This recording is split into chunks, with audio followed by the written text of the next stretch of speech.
Hello and welcome to Benjy's Cafe Podcast. It's April already. Bonkers. Joining me this week is the singer-songwriter Roisin Quinn. Roisin's debut album, Concrete and Trees, was released in 2022, and 2024 saw Roisin release two self-produced singles, Good Girl Syndrome and Time Ticks On, receiving airplay on Six Music, BBC Introducing and Fresh on the Net. Roisin's performance at the Howling Barge is to be broadcast this year on Channel 4. The song featured the title track of her upcoming album, Beauty from Ruins. BBC Radio 6 DJ Tom Robinson described Roisin's music as charming, delicate and understated, and Earmilk a genre-bending artist, sublime, sultry, moody and lush. Sounds pretty good to me. In this episode, Roisin discusses the challenges and rewards of creating music, the importance of gratitude, and the joy of hearing her music played on the radio.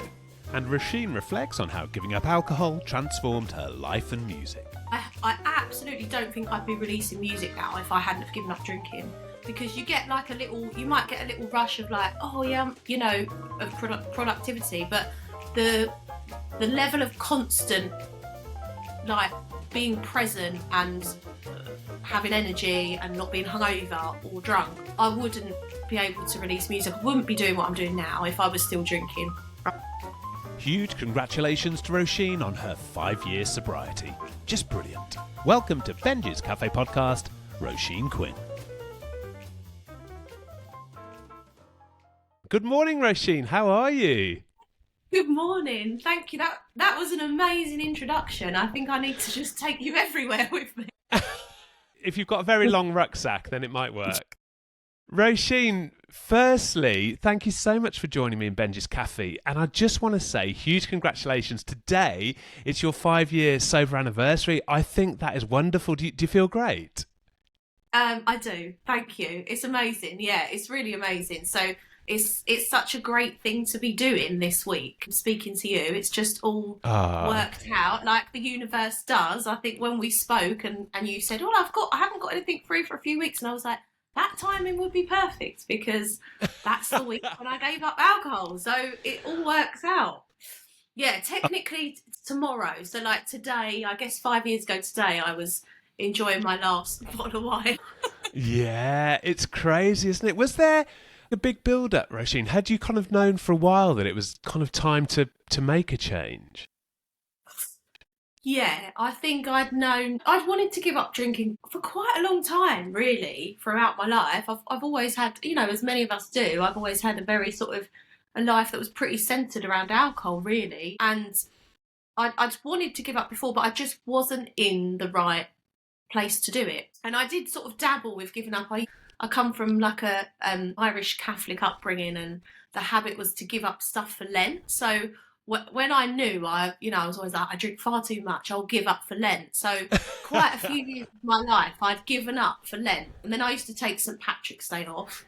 And then, so yeah, there were signs before that I was like, I need to give up drinking. Yeah, I'm approaching 2 years in, about 3 weeks, Roisin, 24th of April. And similarly, I'd sort of known for quite a while there'd been quite a build-up, and you sort of hid yourself a bit, don't you? And I'd give myself a pat on the back like, oh, I haven't drunk for 5 days. Then as a reward for that, I'd have a beer, and it's like, well, this is just like a vicious circle, and it's just kind of breaking that cycle, isn't it, initially? Did you find that?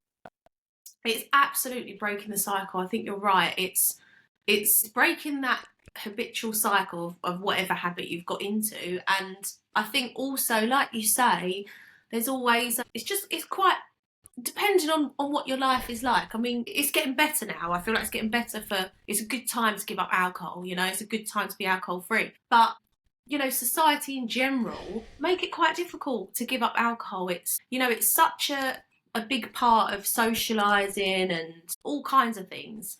And I remember when I gave up, we'd just gone into lockdown, and I remember that everybody, there became this like jokey narrative all the time, like, well, we can start drinking at lunchtime now, and you know, and everyone was sort of really joking about it. And I remember thinking, yeah, I'm not sure I'm going to survive lockdown if I jump on that, you know, because you also look for the excuses. You're like, oh yeah, it's fine, everybody has a drink after a long day at work, you know, it's 5 o'clock somewhere, and there's such a sort of jokey culture about it that it's like, it's quite hard to get out of that and yeah, make changes really.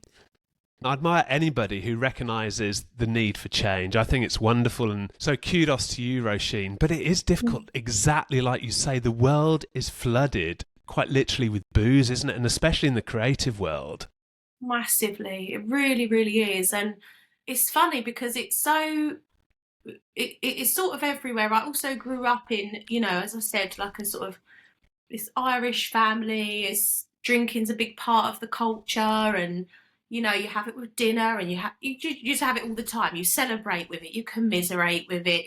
It's sort of everywhere, and yeah, it's just quite a hard habit to get out of. And also, there's something funny about. I even feel it now, like the sort of loyalty to it, of being part of your lifestyle and part of what you grew up with. And I feel bad, like I still now I think, oh, who am I? Like I don't drink anymore, and I feel like I'm apologising to other people. I'm like, it's fine if you drink, by the way. Like, yeah, it's a really funny one. But I think, yeah, just generally we do, people joke about drinking and glamorise drinking and say, especially because I'm a mum as well, and people say, he's like, oh, mum's got to have a drink when the kids go to bed, and which is fine, I get all of that, but it's very easy for that to tip over and actually be a really damaging message. If you are in a place where you're struggling with how much you're drinking, it's really easy to grab hold of all those narratives and go, oh, it's fine, everyone does it, and The feeling initially is quite daunting, isn't it? Especially like you say, Roisin, where you sort of place yourself socially. But actually, bizarrely now, nearly 2 years alcohol-free, I find myself being more sociable because I am my true self, and I'm wary of what I'm doing, who I'm chatting to. And also the holy grail is I can get home sober, and it's like hallelujah. I know, the freedom to go somewhere and go, oh, hold on, I can just leave whenever I want, and I can just take myself home. It's glorious, isn't it? And looking back now that you are alcohol-free, Roisin, do you find, just firstly, very simply, did alcohol affect your voice when you were in the studio or performing live? Did it have a dehydrating quality? Yeah, I would say the reliability. It's funny, we talk about the voice, but I feel like this crosses over into most things in life with alcohol. It's that sort of reliability. Obviously, it is really dehydrating, and I often used to smoke when I drank as well. So all that went hand in hand. All the things singers shouldn't do, But so yeah, I think absolutely it affected the voice physically, but also connected to the voice. I just think a massive part of it, of being caught in that cycle of drinking and the way it made me feel psychologically and emotionally, I wasn't in a place where I was confident about myself and about my voice, or about what I was singing or saying, or it's all so interconnected. And did you find that your earlier work, your earlier lyrics mirrored that? And what's the contrast now in your work, in the feel of your work?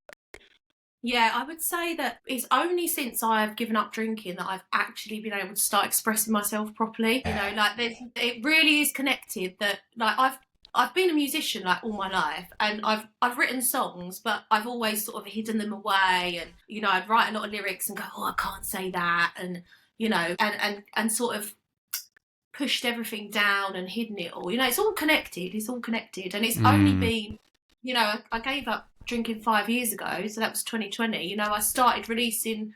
Well, I just about started to release music then. I just started to change. But even then, when I first started releasing music, I was sort of putting myself out there, but not quite. I was still very much holding myself back. And honestly, it's only now, like 5 years on, that I'm really starting to be myself, really. And that's all connected. I love that. It kind of does, doesn't it? I found that, Roisin. It gives you almost like a fearlessness. It gives you this armour of confidence that what's the worst that can happen? The worst thing that could happen is if you didn't get your stuff out there. So I think that's fantastic. I really do. I think it's funny because alcohol gives you so much false confidence in a lot of ways. Yeah. I mean, I can only speak for myself, so like depending what your relationship is with alcohol, but a big part of the reason that I was so reliant on alcohol is because there were things I didn't feel like I could express. I couldn't work through. I wasn't working through my emotions. I was just running away from them all the time. I was just drowning it all with alcohol, And so it's funny that actually when you take that away, I mean, it's very difficult at first because you have to get used to being honest and about how you Yeah. feel and being truthful and which is really difficult. And you have to be yourself. Like there's nowhere to hide. You've got no alcohol to hide behind. So it's very difficult in one way, but then it's very liberating in another. And you actually do become more yourself. And like you say, more brave and just like, oh, well, this is me now. There's nowhere else to go. Like, this is it. Do you find it's kind of like a self-therapy almost, Roisin, that, you have got the confidence now to address the things that you might have buried, you might have hidden through your work, through your music? Yeah, absolutely. I just think that's a massive part of it, and it's a massive benefit to giving up drinking is being able to face all that stuff. Although it is hard, obviously, there is a lot of times where I'm like, oh, can I just go and have a glass of wine? I don't want to deal with this. It is liberating, and again, depending on what people's experience is with alcohol, but I really did use alcohol to self-medicate and push down a lot of depression and anxiety and uncomfortable feelings about myself and my life probably, and that this kind of shame, like it's so heavy and it's so that it's all connected, it's all part of it. And I think once you start letting that out and just like be human, it's all right to feel like this, it's all right to make mistakes, it's all right to feel ashamed of this or that, or not, like you don't need to, we're just all being human, and it does strip all of those layers away, and you do have to really face things for better or worse. Well, all my emotions are so just highlighted and heightened. It's like I've got this like new life antennae, Roisin, where I'm just so receptive to everything, and it's beautiful. But likewise, I think of the years where I hadn't dealt with issues or dealt with problems and anxieties, and again just turned to a can of Foster's thinking, oh, this will help me. It may have helped me for 20, 30 minutes, but an hour later, just nothing kind of good came of it. And when you do start to address those problems, my God, life becomes brighter, doesn't it? Like, do you find there's a real contrast in your productivity with your career and your role as a mum as well? Yeah, I mean, we used to make a joke of it when I used to give up, because I did a lot of teaching before I had my kids, and when I gave up alcohol for Lent, it used to be a running joke where I taught, like, amongst my colleagues, oh, watch out, it's Lent, she's going to be so productive, and because I've been like doing loads of work. But I mean, like 100%, I absolutely don't think I'd be releasing music now if I hadn't have given up drinking, because you might get a little rush of like, oh yeah, of productivity, but the level of constant, like, being present and having energy and not being hungover or drunk or you can't. I mean, I'm sure some people do, but me personally, I wouldn't be able to release music. I wouldn't be doing what I'm doing now if I was still drinking.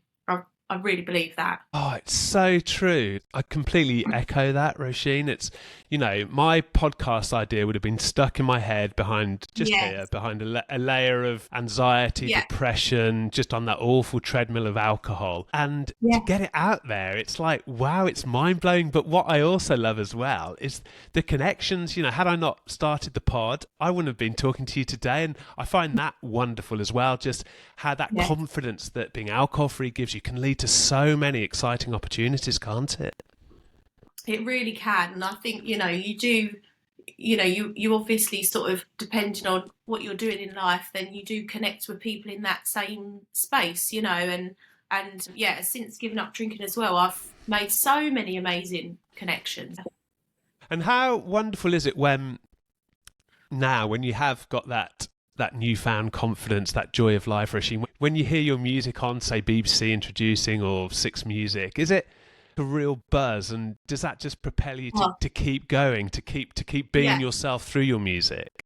Yeah, I'll tell you what, it's because I do miss because I do miss drinking. A lot of people always say to me like, oh, it's been 5 years, but you don't even miss it anymore. I'm like, no, I do. That's the point. That's why I gave up. It wouldn't have been. I wouldn't have given up if it wasn't a problem. Like, I loved it. I loved the buzz of drinking, and sometimes I do sort of sometimes I think, oh, you know, I haven't got that, I can't get that same buzz. And I remember that when Good Girl Syndrome, my song last year, got played on Six Music, and I love Six Music, and Steve Lamacq played it, who's like a DJ that I love. And he's got connections with Harlow and everything. When I heard that on the radio, I honestly, I was like in my garden. It was such an amazing feeling. There we go. Look, these feelings do exist without alcohol, you know? That, like, I almost found myself feeling guilty when I did become alcohol free, when got a nice bit of feedback about, you know, podcast episode. And initially I was like, oh God, because for years, Roisin, my attitude had been like, oh gosh, you know, I just want to get through this. Every situation I just wanted to get through and crack open a beer. But isn't it lovely when slowly it's like, oh my God, you feel like you feel newborn, don't you? Yeah. You know what, I'm going to absorb this and embrace it. And I think that's so important, and something that I think as creatives, we're so conscious of other people's opinions that it's so lovely to feel. So many things that you said there are so true. Like, I think, yeah, being able to really be, as cliche as it sounds, like you can really be present in the moment when you haven't got alcohol as your distraction, and really enjoy what's happening. But also, like you say about getting through stuff, that's like how I used to be before. You know, if that situation happened before, I would have been like, oh, amazing, let's go and have a drink. And then you've kind of lost the moment then, because it becomes something else, you know. And the critical side of it, you know, of, like you say as well, of always sort of worrying about what people are thinking and whatever else. Do you think music as youngsters shapes our love of music? Was music within your family? Was music always around? Yeah. I mean, it was. I grew up in such a musical household, just in terms of everyday musicality. Like my mum and dad were both really into music. My dad's the type of person I would call him a musician. He doesn't really play anything, but the way he sort of curates the music around him, like, we didn't have a TV downstairs. Music would be on like 24 hours a day. And it was so eclectic. Like, you could walk in and there could be, like I say, there was like Irish traditional music on. There would be all kinds of different classical or romantic music. There would be like rock and roll. There was reggae. Like, nothing was out of bounds. My dad would just play music day to night, album after album after album. And you just kind of soak that up, you know? Yeah, it was just a very musical. I don't think it wasn't like I ever said, oh yeah, I'm going to be a musician, you know? It was just funny. It was just around me all the time. And then somebody gave us a piano. I think someone died and gave us a piano. We just moved house. We just moved into, because there was like 7 of us, and we just moved into a 4-bedroom council house. And so we had room. Someone said, does anyone want a piano? We're like, we'll have a piano. And my mum and dad just sort of left it there. And they weren't ever pushy parents about learning instruments. They just sort of put the piano there and just saw who played it. And I just sort of started, you know, playing it. And one of our friends was a piano player, and she came and taught me a bit. And yeah, I just ran with it. It was just seemed the natural thing to do, you know?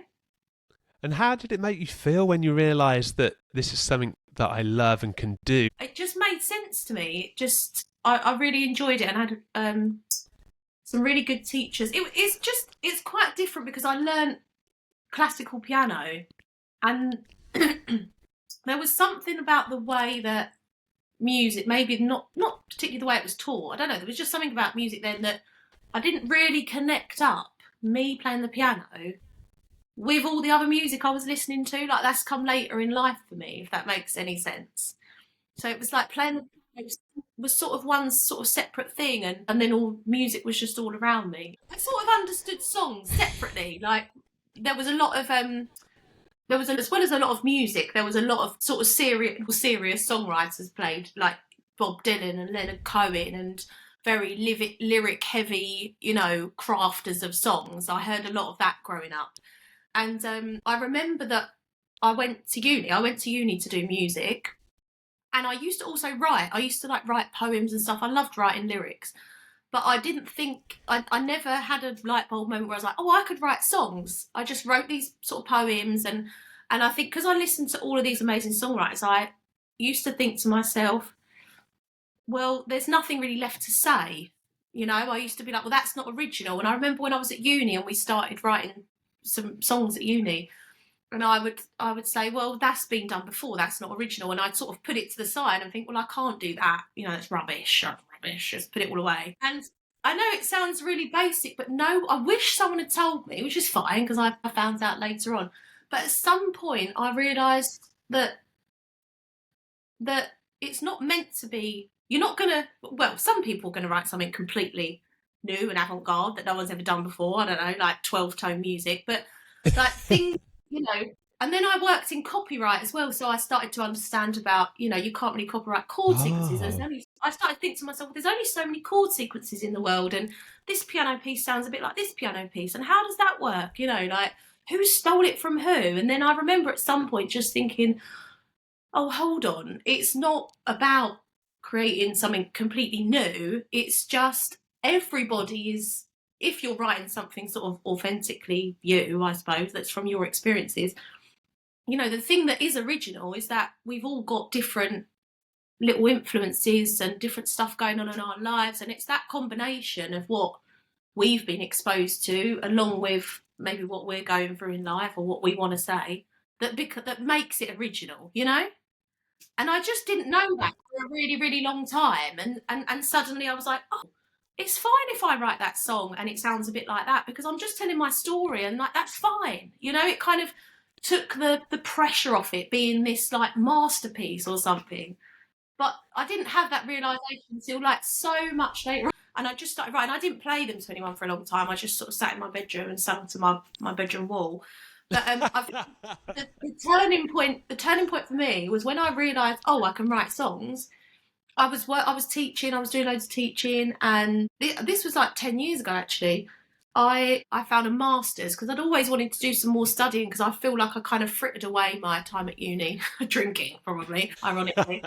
And I was always like, I'd love to go back and study again, and I'd had to do some studying as part of my teaching, and then I saw that there was a master. You could do a master's in songwriting, and it was a part-time master's, and I could do it distance learning, and I could do it around my job. And I thought, oh, I'm going to just apply, because I'd never applied for a master's because I didn't think my degree was good enough, because I got like a 2-2. I was like, oh, whatever, I can't do a master's. And I sent them my songs, and they were like, yeah, like this is great, come and do the master's. And I was like, oh my God. And I think that sort of gave me the confidence to be like, I can do this. And it was an amazing course, and I just learned a lot, just did a lot of songwriting basically. And that really gave me the confidence to be like, oh, you can write songs and you're quite good at it, I've got a distinction. I loved it. I had such a good time. So you've written the lyrics, getting an album produced, and then releasing it as an independent artist. I imagine, was that quite tricky to navigate, Roisin? It is. I think it's a lot easier nowadays than it ever has been for people, which is amazing. You can do things independently. You can do it all yourself. Not to say that it's easy.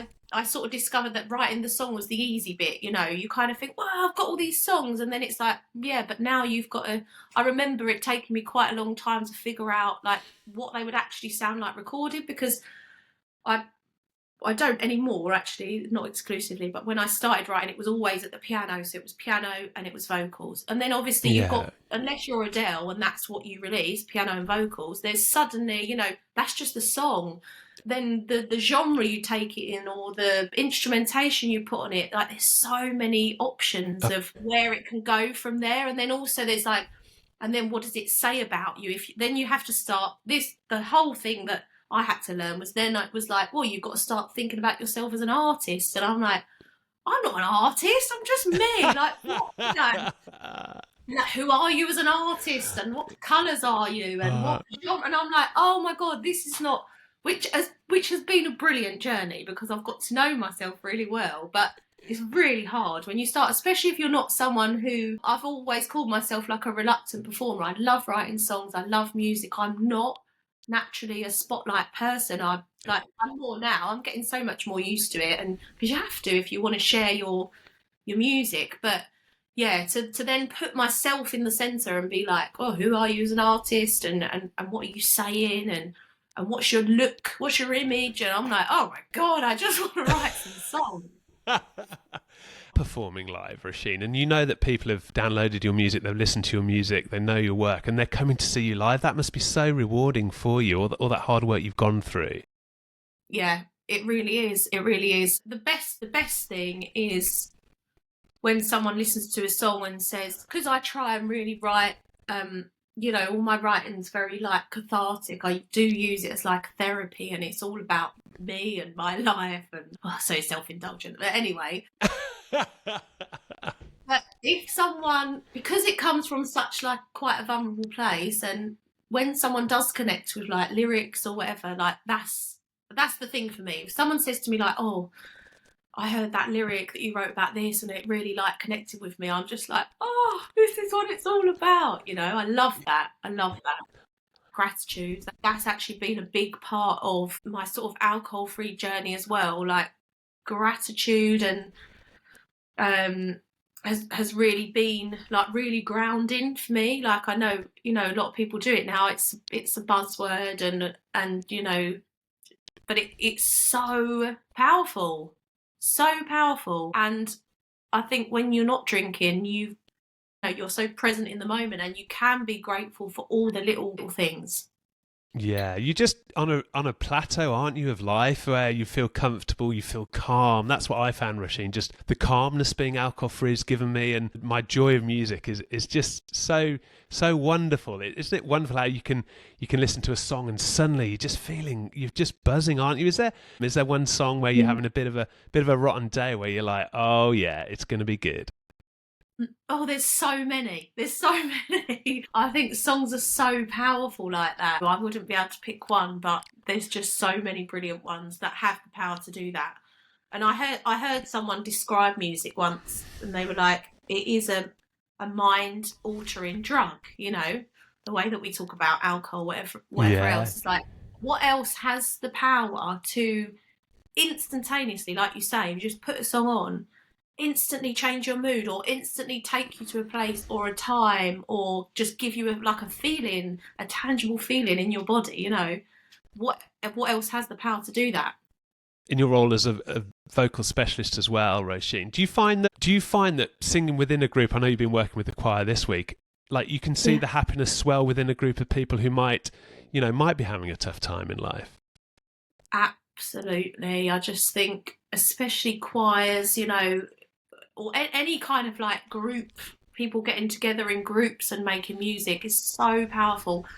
The choir that I was with yesterday, they're a slightly older choir, sort of, but like community based, and the joy that everyone has from coming every week to that, and obviously the singing makes you feel brilliant as well, but that everything that surrounds it, I think it's really powerful, getting together and singing. If one is depressed or really stressed, can that affect the voice? Like as a mechanic, can that affect the voice? Massively.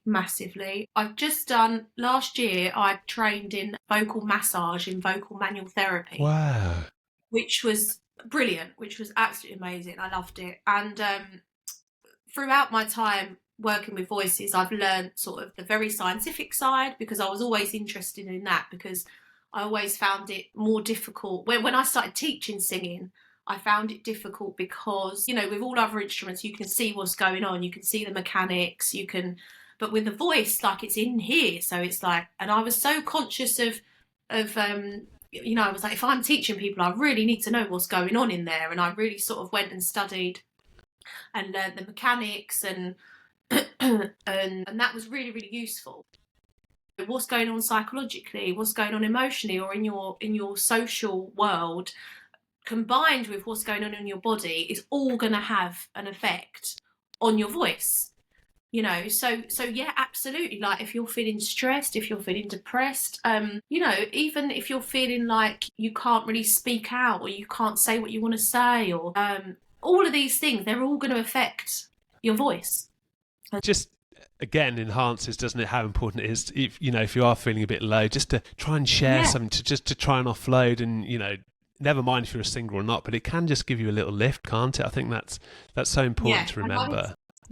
And I would say definitely what you said there about whether you're a singer or not, I think that's really important, because I work with so many people who sort of go, oh, I'm not a singer. You know, we all do it. I'm not a singer. Like, and then I say, everyone's a singer. I always go, everyone's a singer. And they go, you wouldn't say that if you heard me. You know, like there's this thing, isn't there, about You would definitely say that if you heard me sing, Roisin, I no, promise you. no. I'm a big believer in, you know, I do genuinely believe that, you know, it's the same mechanism that we speak with. If you can speak, you can sing. And so much more often than not, it's not that you can't sing, it's just that you haven't had that practice or experience, you know? It's such a catch-22. If you think, oh, I can't sing, or at some point in life someone's told you, oh, you're not a very good singer, shut up. You stop doing it, don't you? You think, oh, I'm not going to do that anymore. And then you lose you just sort of lose the skill. Well, I say to anyone, just stick on your favourite tune, get in the shower, have a good sing. It's so 100%. uplifting. It's such a lovely start to the day, I would say. With your upcoming album, can you just tell us a bit about that, Roisin, and how excited you are for it to drop? So the plan is to release an album later this year. I'm really excited about it. It's not complete yet. It's getting there, and it's just a matter of getting the time to finish everything and releasing it. I've just applied for some funding from Help Musicians, who are a great charity if no one knows about them. And yeah, what I'd really love to do is get the funding to get it pressed onto vinyl. And, you know, people like vinyl these days. It'd be so nice to have some vinyl. But, I mean, it will come out. Whatever happens, if I don't get the funding, I'll just release it on the streaming platforms, because it's quite easy to do these days. But I'm really looking forward to getting it out. You know, there are options, because it does, you know, that you do need the resources as well to get the stuff done. And that's something I've been talking about a lot lately as well, banging on about being like a working class musician and artist. It is difficult. It's difficult if you haven't got the funding there to create. So there are places that you can go to apply for funding, yeah. I completely admire your drive. And is there a moment when you know an album is finished where you can put down your pen or you shut your laptop and think, yeah? Or do you listen to your earlier music and think, oh, I wish I'd done that a bit differently or changed that lyric? Is it quite tricky? I think there is always that danger, but I am a believer in things not having to be perfect, of the timing just being right for something, of, you know, I think otherwise that could become very dangerous. Like, I do listen to stuff and go, oh, I wish I'd done, but then even if I say, oh, I wish I'd done it like that, I will still then say, but that's obviously how it was meant to be, and that's it, and that's fine, you know? I think... Yeah, I am a big believer in that, just the timing being right and putting stuff out there. Music can echo the essence of a time or a period in life, can't it? Absolutely. I'm a big believer in that. So it's just, you know, don't be too perfectionist about it if possible. Just get it out there, and, you know. You said there are lots of different songs, Roisin, that would be too tricky to pick a favourite one. What about if we just break it down a little bit? Do you have a favourite lyric that kind of just buoys you, that kind of keeps pushing you to keep being creative? I do. And it kind of relates to what we were just saying about some perfection stuff, but it's a Leonard Cohen lyric. And let me get it right now. The lyric is, ring the bells that still can ring, forget your perfect offering. There is a crack in everything, that's how the light gets in. Why does that mean so much to you? I think it kind of relates to the music I'm making at the moment. The album's going to be called Beauty from Ruins, and it's about, you know, which art really is, isn't it? Is making something. Yeah. I mean, beautiful is sort of subjective, but making something out of stuff, and more specifically, you know, making things out of the darkness, you know, with all the dark stuff and the broken stuff and whatever, and creating it into something meaningful, and then it's then it feels like it's been worthwhile, you know. I always go like, oh, you know, that was a terrible time, but at least I got a song out of it, you know. Yeah, well, you can pick things up from experiences, can't you? good and bad. Absolutely, absolutely. And not to say, obviously, there's lots of music that is just about good stuff like dancing and whatever, But yeah, I think that idea that things have to have cracks so the light can get in, things don't need to be perfect. And Well, I wish you so much luck and success with the new album. Is all your work on Spotify, Roisin? Is that the best place for listeners to yeah, hop on and download? Spotify and all the usual streaming platforms. I need to be better at putting it on Bandcamp. I do have a Bandcamp because it's so hard for artists to make money on streaming platforms, but it is all there. You can watch us on Spotify, then hop over to Roisin's page and download all the music. Roisin, it's been so lovely to chat to you. Just to finish with quickly, honestly, it's been wonderful, such a lovely chat and so interesting. But just back to your 5 years alcohol free, I think it's bloody brilliant, and you must feel so proud. And my goodness, what a good feeling it is to wake up able to embrace the day. You can write, you can produce, you've got that confidence, and it's just joyous, isn't it? Do you feel happy? I do, and I'm so glad. It's so lovely to come on and talk to you today, so thank you so much. But I'm sure I'm not the only one that I tend to just minimise my achievements in life, and go, don't make a fuss, and so it's easy to go, whatever. But it is brilliant, and as you know as well, it's so worthwhile to those people. And I never want to be preachy to people, because I think, well, it's only the time's right for someone when the time's right. There was years and years and years that I could have given up drinking and I didn't, and it's only when the time's right for people. But I think it is possible. If someone had told me 5 years ago, I couldn't imagine having a day without drinking a glass of wine or a bottle of wine more. I couldn't have imagined a day. So for someone to say that if someone had told me in 5 years you'll be here talking about your journey on I just wouldn't have believed it. So yeah. It's fantastic. And similarly, it's like if somebody said to me, you won't have another drink again, I'd be like, what? If people say, do you think you'll never drink again? I'm like, I don't know, at some point, maybe when I get really old and I'm like, right, that's it. I'm going out on the lash again. I'm going for it. Well, we are living proof that it can change your life immeasurably. It can bring that spark back to your life and your personal life and your creativity as well. So huge congratulations, and also ultimately lead to some beautiful connections like ours today. So Roisin Quinn, thank you so much for joining me in Benjy's Cafe podcast. Thank you so much.